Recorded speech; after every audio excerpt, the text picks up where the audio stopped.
चाहिँ हामीले चाहिँ एउटा एक्जिबिसनको दोहुरमा चाहिँ अब हामीले युनाइटेड प्रिपारेटरीको स्कुलको प्राङ्गणमा चाहिँ अब हामीले एउटा मोडल बनाएका छौँ र यो मोडलको नाम राखेको छ रेन वाटर हार्भेस्टिङ प्रोजेक्ट। र यो रेन वाटर हार्भेस्टिङ प्रोजेक्टले चाहिँ तपाईँहरूलाई के बुझाउन खोजेको छ भन्दाखेरि चाहिँ आकाशबाट परेको फोहोर पानीलाई चाहिँ अब हामीले कसरी फिल्ट्रेट गर्ने र त्यसलाई कसरी युज गर्ने, त्यसलाई अब हामीले कसरी आफ्नो डेली लाइफको लागि युज गर्न सकिन्छ र त्यसलाई हामीले कसरी सफा बाँड्न सकिन्छ भनेर बुझाउन खोजिएको छ। सुरुमा हामीले के देखाउन सक्छौँ भन्दाखेरि जस्तै आकाशबाट पानी परेर यो जमिनमा गयो भने यो त्यत्तिकै त्यसको युज नै हुँदैन, यो वेस्ट जान्छ। तपाईँहरू सबैलाई थाहा छ। जस्तै अब यो आकाशबाट पानी पऱ्यो अरे र यता घरमा अब केही ट्याङ्कीहरू राखेको छ र यता भने चाहिँ यो पानी यता जम्मा हुन्छ र यो पानी यता यस्तो अब जस्तै आकाशबाट यस्तो फोहोर पानी पऱ्यो भने पनि र यो अर्को स्टेजमा गएर चाहिँ यता फिल्ट्रेट हुन जान्छ।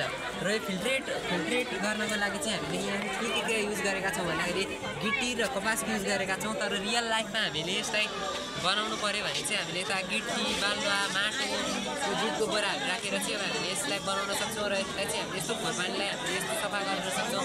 र यसमा चाहिँ अब हामीले यो सेकेन्डको ट्याङ्कीमा चाहिँ हामीले सेकेन्डको ट्याङ्कमा चाहिँ अब हामीले फोहोरहरू चाहिँ यता जम्मा हुन्छ र यता थर्डको ट्याङ्कमा आएपछि यस्तो सफा पानी गर्न सक्छ।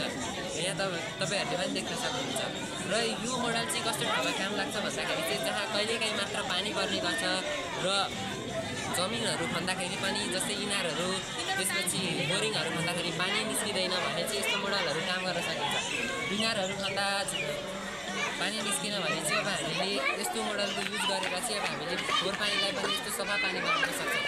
यस्तो सफा पानी बनाएपछि चाहिँ हामीले अघि नै मैले भनिसकेको छु कि यस्तो पानीलाई हामीले सफा गरेर जस्तो सुकै खान सकिन्छ। अहिले हामीले समाचारहरूतिर सुन्ने गर्छौँ नेपालको तराई प्रदेशहरूतिर, मध्य प्रदेशहरूतिर चाहिँ पानीहरूको चाहिँ अब नभएको र त्यसको अभाव भएको कुराहरू हामीले देख्न र बुझ्न सक्छौँ। किन समाचारहरूतिर नि यस्तो समाचारहरू कहिलेकाहीँ आइरहेको नै हुन्छ।